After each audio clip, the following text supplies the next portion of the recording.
Et voilà, bonsoir les amis, trois petits singes de la sagesse et moi-même, nous vous saluons. Bienvenue dans ce nouveau JT du grenier, réalisé sans montage, sans trucage, rien que pour vous avec d'être alerte rouge à Bercy. Et oui, Bruno Le Maire révèle son inquiétude, j'avais commencé à vous en parler la semaine dernière, car je ne fais pas grand-chose par hasard, puisque moi j'ai un service de renseignement absolument extraordinaire.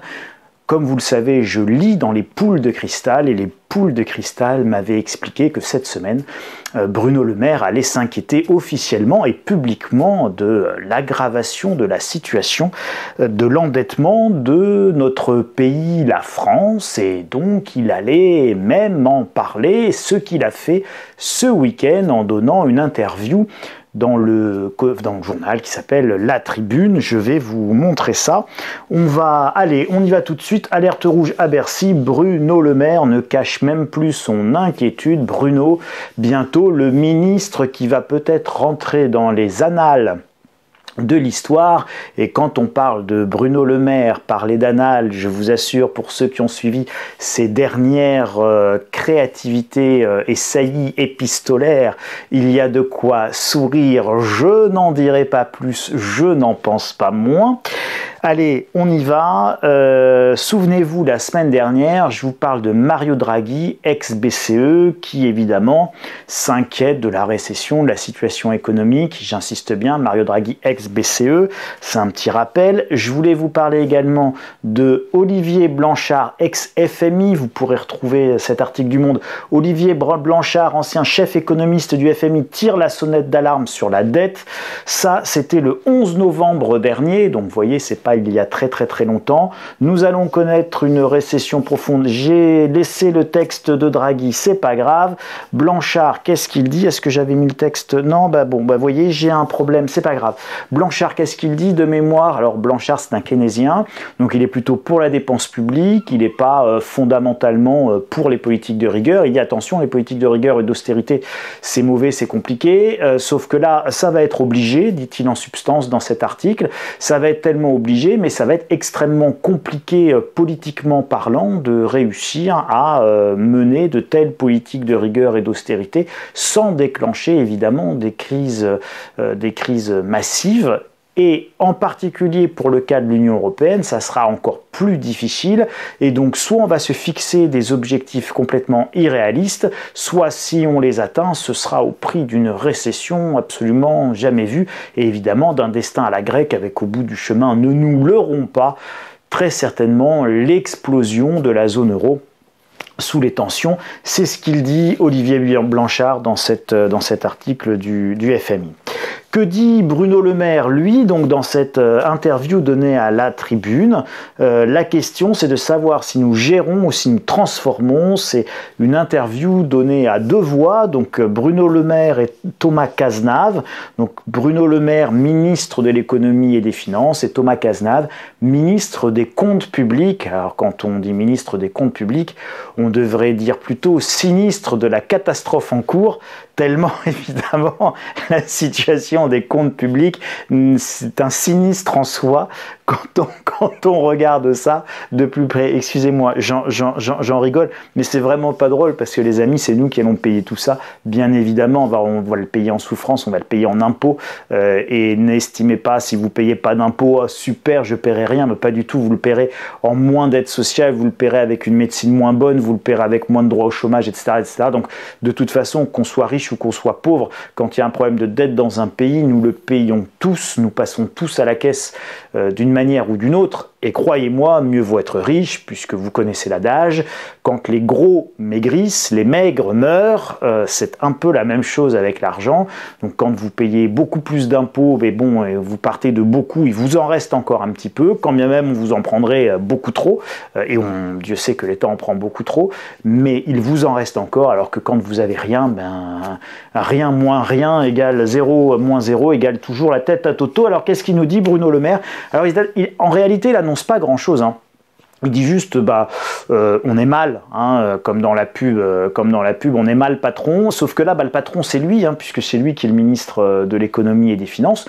Donc, mon coco, plutôt que d'écrire des bouquins porno, c'est plutôt à toi, évidemment, de gérer la situation pour faire en sorte qu'on n'aille pas vers le pire. Alors, il parle d'une réforme de l'immobilier de l'État. Nous voulons réduire de 25% les surfaces occupées par administration, ratio par agent public 24 mètres carrés. Donc, chaque fonctionnaire a 24 mètres carrés d'espace en moyenne. Ça fait une belle jambe. Évidemment, si vous prenez le nombre de profs dans le collège et que vous prenez la surface du collège et que vous la divisez par le nombre de profs sans tenir compte des élèves, bon, forcément, ça fait beaucoup de mètres carrés par prof. Bon, enfin, ça accueille pas que 50 profs, ça accueille surtout 500 élèves. Vous voyez, donc bon, après, je sais pas comment ça c'est calculé, c'est encore un calcul trop compliqué de technocrate. Vous et moi, on n'a pas le niveau forcément, mais en tout cas, c'est très supérieur à celui du privé. Donc, il ne veut pas passer de 24 mètres carrés à 16 mètres carrés. Et donc, en gros, ils vont vendre de l'immobilier de l'État. Super, génial, extraordinaire. De vous à moi, c'est pas en vendant de l'immobilier de l'État qu'on va gagner 3000 milliards d'euros susceptibles de rembourser bien évidemment la dette de la France, quoique nous pourrions faire comme en Grèce et non pas vendre l'immobilier de l'État, mais vendre les bijoux de l'État. Je ne sais pas, moi, le château de Versailles, combien ça vaut? Peut-être 50 milliards d'euros. Et finalement, si on vendait le château de Versailles, si on vendait la pyramide du Louvre avec les œuvres qui sont dedans, et le musée du Louvre, si on vendait le Mont Saint-Michel, je suis à peu près sûr qu'un richissime fonds de pension international viendrait acheter le Mont Saint-Michel et nous mettrait l'entrée à 50 € dans le Mont Saint-Michel pour pouvoir y aller, etc., etc. Vous verrez, je suis à peu près sûr, enfin d'après ce que me disent mes poules de cristal, hein, vous savez, je n'ai aucun mérite, tout m'est soufflé, les poules disent qu'on aura ce débat à un moment donné ou un autre, et assez rapidement même d'ailleurs, dans l'année qui vient, vous verrez sur la vente des bijoux de famille. Réforme de l'emploi et des seniors. Alors les vieux, alors vous savez, les jeunes travaillent de plus en plus tard, et donc comme les jeunes travaillent de plus en plus tard, et qu'on a des millions de gens qui ne travaillent pas, hein, donc entre les jeunes qui font des études qui sont beaucoup plus longues aujourd'hui et qui rentrent sur le marché du travail plus tard, et puis des millions de gens, hein, c'est 6-7 millions de gens qui sont sortis du marché de l'emploi et qui donc ne travaillent pas, entre les minima sociaux, les aides diverses, etc. Donc ce sont des millions de Français qui ne travaillent pas, et donc on demande aux quelques millions qui restent et qui bossent de bosser encore plus longtemps. Vous savez ce que je pense de cette logique, plutôt que de faire travailler plus longtemps les gens qui travaillent déjà, et si on mettait tout le monde un petit peu au travail, ça serait quand même beaucoup plus intelligent. Je souhaite que les syndicats, dit-il, et le patronat puissent s'entendre pour mettre fin à des dispositifs d'indemnisation du chômage qui nourrissent les départs anticipés, voire les licenciements, et contribuent au chômage des seniors. Donc les seniors, il faut vraiment qu'ils bossent jusqu'à 64 ans, hein, et pas qu'ils réussissent à partir en retraite anticipée avec un chèque à 60 ans, toucher le chômage pendant 2 ans, et puis les 2 années suivantes, soit toucher un RSA, soit vivre un petit peu sur leur pécule, en attendant de pouvoir liquider leur droit à la retraite. Non, ça il veut pas, il veut que les seniors, ils en bavent jusqu'au bout. Donc les seniors, ils iront travailler, encore une fois, entre un senior comme moi qui va pouvoir travailler jusqu'à 64 ans de son grenier, et un senior qui, pas comme moi, doit se rendre à l'usine, à l'abattoir, se lever tôt le matin pour aller vider des poulets à l'abattoir à 35 km de chez moi, eh bien je peux vous assurer qu'évidemment ce n'est ni le même métier ni la même pénibilité, on ne parle pas du tout de la même chose, et je pense que voilà, il faut encore une fois, le problème c'est pas de faire travailler plus ceux qui travaillent déjà, mais de mettre tout le monde au travail pour que l'effort soit réparti en termes de travail, de volume de travail, et puis évidemment en termes de fiscalité aussi, mais tout ça, ça doit être réparti de manière juste et équitable entre tout le monde. Il n'y a pas de raison que certains ne bossent tout simplement pas. Même si c'est compliqué de dire aux gens, allez, au boulot mon garçon. Ah bah oui, bah au boulot mon garçon, mais j'ai pas envie. Ah bah oui, j'ai pas envie, bah moi non plus j'ai pas envie. Bon, hein, mais à un moment donné, faut y aller, et j'ai pas toujours eu envie, et c'est pas simple d'avoir envie. On est bien d'accord, et tout n'est pas facile, et tout n'est pas simple. Il dit également, la charge de la dette, regardez combien pèse la charge de la dette dans notre budget. Plus de 40 milliards d'euros cette année et plus de 74 milliards d'euros en 2027. Ça, c'est l'estimation à ce jour. En réalité, elle est un petit peu plus élevée. Cet argent pourrait être infiniment mieux utilisé par nos services publics, la sécurité, la transition écologique. Mais évidemment, vous vous rendez compte, 74 milliards d'euros, c'est 20 milliards d'euros de plus que le budget de l'éducation nationale tout entier pour un an. Donc vous imaginez bien que ce sont des sommes tellement délirantes que payer ça en intérêt de la la dette. C'est un pur scandale politique, économique, et évidemment, la dette tue les pays. Et un pays bien géré, c'est un pays sans dette, et non, non et non, on ne s'enrichit pas avec de l'endettement quand on est un pays. Pourquoi? Parce qu'un pays ne fait pas des investissements productifs. Un pays, il assure des investissements qui sont des investissements éventuellement d'infrastructures. Il va créer des routes, créer des autoroutes, créer des centrales nucléaires. Et donc ça, il va l'amortir via des impôts, via des refacturations. Mais en réalité, il assure un service d'infrastructure. Et donc un pays, c'est qu'un centre de coûts. Donc un pays n'investit jamais dans une notion de rentabilité et de rendement. Alors on pourrait dire que effectivement, on pourrait avoir une vision complètement différente en disant non, non, mais un pays doit prendre des participations, ça s'appelle les fonds souverains. Hein. Vous avez des pays qui ont des fonds souverains, elles ne gèrent pas les entreprises, elles ne donnent pas des statuts de fonctionnaires aux entreprises dont elles prennent une participation, mais des États prennent des participations dans des sociétés, je pense au fonds souverain norvégien ou au fonds souverain saoudien par exemple, c'est la même chose au Qatar, ils prennent des très grosses participations et ces participations elles donnent des dividendes et ça enrichit les pays. On pourrait tout à fait imaginer faire ça et là effectivement on a des rentrées fiscales qui sont liées aux dividendes et qui ne sont même pas liées à une notion de taxation, d'imposition ou ce genre de choses. On pourrait tout à fait imaginer transformer notre pays en centre de profit et pas uniquement en centre de coût. Mais enfin pour le moment c'est pas ce qu'on fait. Pour le moment on vend toutes nos entreprises et toutes nos participations et qui sont rentables au privé et puis nous on garde tout ce qui coûte du pognon. Bah, évidemment, résultat de cette politique pendant 45 ans, 3 000 milliards d'euros de dettes, bravo les vedettes, heureusement qu'on est géré par des polytechniciens et des énarques surdiplômés parce que pour en arriver là, franchement, effectivement, fallait être brillantissime et fallait être premier de la classe tout au long de sa scolarité pour réussir à nous planter ce type de résultats économiques. Bravo messieurs, bravo mesdames, vous avez parfaitement réussi. Vous avez votre politique, vos politiques, ont mené un pays riche au bord du chaos économique. Les chômeurs sont pauvres, enfin, dit-il. L'anxiété de nos concitoyens est compréhensible, blablabla, le petit coup de violon et la prose à reluire. Relever le taux d'emploi de 73 à 80%, ça veut dire on va mettre plus de gens au travail. C'est le sens du RSA conditionné à de l'activité, c'est le sens de ce qu'on vient de voir juste en haut en poussant les seniors à travailler vraiment jusqu'à la fin. Il dit c'est le chômage qui crée la pauvreté, 34% des chômeurs sont pauvres. Il faut redevenir une nation de production, je suis d'accord. Nous avons trop prêté attention à la consommation, évidemment, quand je consomme et que ce que je consomme, je l'achète à l'étranger, j'approvis le pays de tout ce que j'importe. Et donc ce sont des milliards et des milliards qui partent chaque année en Chine et qui nous manquent évidemment. Il faut miser sur des secteurs essentiels, oui Bibi, évidemment. L'intelligence artificielle, évidemment, mon chéri. L'hydrogène vert, bien entendu, je suis d'accord aussi. Les éoliennes, ça pour faire du vent, on va faire du vent. Un moteur économique fort garantit la croissance qui crée des emplois, oui mon chéri, et c'est pour ça que tu es ministre de l'économie et des finances depuis 5 ans, mais manifestement ça monte au cerveau qu'aujourd'hui. C'est le modèle que je vise pour la France. Bravo mon Bruno. Heureusement que tu vises un modèle. Alors Bruno, en fait, il voudrait qu'on soit tous au travail, qu'on ait une industrie, qu'on ait de la production, qu'on soit tous riches. Mais moi aussi, mon Bruno, j'ai envie de ça. Et je pense qu'on a tous envie de ça. Le problème, c'est que pour arriver à ça, il y a un certain nombre de préalables et de prérequis. Et le premier prérequis, c'est qu'il faut être conscient, même si ça ne plaît pas, même si c'est pas ce qu'on veut entendre, on ne redresse pas un pays sans effort. On ne redresse pas un pays sans travail. Alors on peut couiner, on peut se rouler par terre, on peut dire j'ai pas envie, on peut dire je suis pas d'accord, on peut chercher toutes les excuses possibles et imaginables, mais à un moment donné, quand on est dans la situation dans laquelle nous nous trouvons, il va falloir qu'on se retrousse tous collectivement les manches.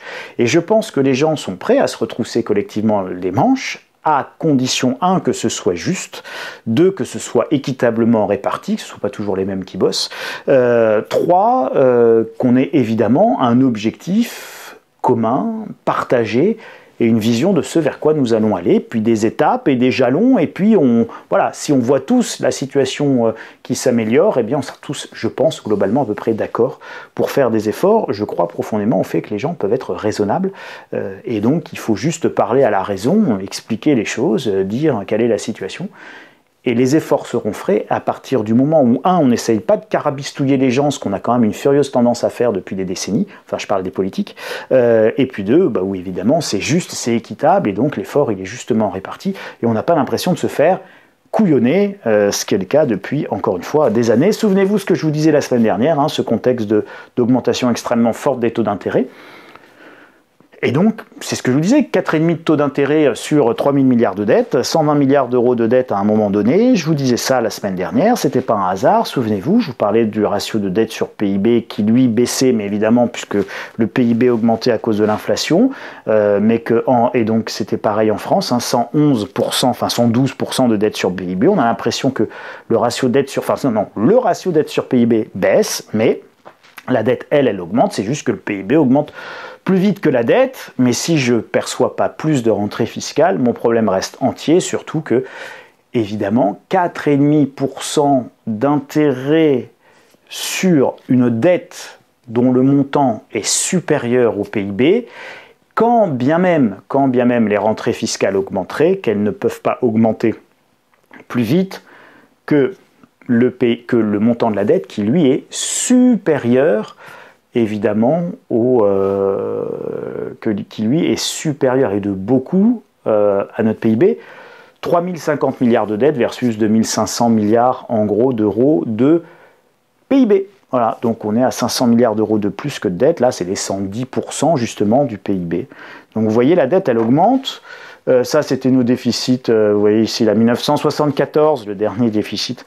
Qui était c'est vraiment bizarre mon truc, c'est vraiment pas la bonne présentation, j'ai pas dû télécharger le bon document. Bref, c'est pas grave. La conclusion, oui, ça c'était la conclusion de la semaine dernière. En gros, je reviens pas dessus. L'idée, c'est toujours de dire la dette, c'est la mère de toutes les crises, parce que la dette, ça touche forcément à un moment donné à la monnaie, puisque comment fait-on pour payer une dette, les amis ? Il n'y a pas 36 moyens. On paye une dette en augmentant les impôts. Alors quand vous voyez la pression fiscale en France, ça va être très difficile d'augmenter les impôts. Puis on est dans un monde ouvert. Alors soit on ferme, on se met derrière des murs et puis là on peut mettre les impôts qu'on veut. Mais dans un monde ouvert, c'est compliqué de mettre les impôts qu'on veut. On est en relatif.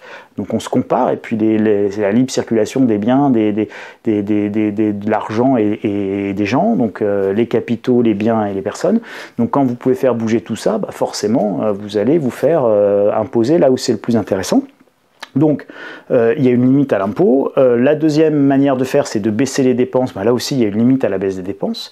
Puis en plus, quand on baisse trop les dépenses, ça augmente la récession et la crise économique qui vient à son tour diminuer les rentrées fiscales. Et donc, en fait, ce qu'on a vécu en Grèce, ça ne fait pas améliorer du tout la situation économique et ça ne permet pas de mieux rembourser la dette. Voire même là, on fait réduire le PIB en créant une récession. Donc, même si la dette n'augmente plus et reste constante, quand vous baissez le PIB et que la dette augmente, là, vous avez une dégradation de votre ratio dette sur PIB. C'est l'inverse de ce que je vous ai montré. Donc, une fois que vous ne pouvez plus vraiment augmenter les impôts et pas vraiment réduire les dépenses, qu'est-ce qui vous reste ? Il vous reste la fuite en avant par la création monétaire et par l'inflation, évidemment. Donc c'est un peu ce qu'on a fait avec des taux d'intérêt négatifs, sauf que là, on a mis des taux d'intérêt positifs. On est passé de moins 0,50 à plus 4,50. Évidemment, ça a un impact majeur dans le coût de la dette et dans ce que ça va nous coûter, évidemment, chaque année en service de la dette. Et on ne va pas pouvoir le payer très longtemps. Donc, trois solutions, soit ce sera la faillite et c'est extrêmement douloureux, soit ce sera la course à l'échalote dans une création monétaire débridée, soit ce sera le retour au taux d'intérêt négatif pour rendre soutenable cette dette. Mais qui dit taux d'intérêt négatif dit évidemment risque d'inflation en raison aussi de l'inflation monétaire et puis grossissement de bulles d'actifs, que ce soit sur les marchés financiers, sur les marchés immobiliers, etc. Comme on avait pu le voir ces dernières années, on en connaît bien les difficultés. Alors voilà, on est dans ce contexte-là. Donc pour ceux qui sont abonnés à la lettre stratégie, c'est le moment de relire votre dossier Comment survivre à l'Eurocalypse, qui est l'explosion de la zone euro, justement en raison de ces contraintes économiques et de ces très fortes divergences. Et puis voilà.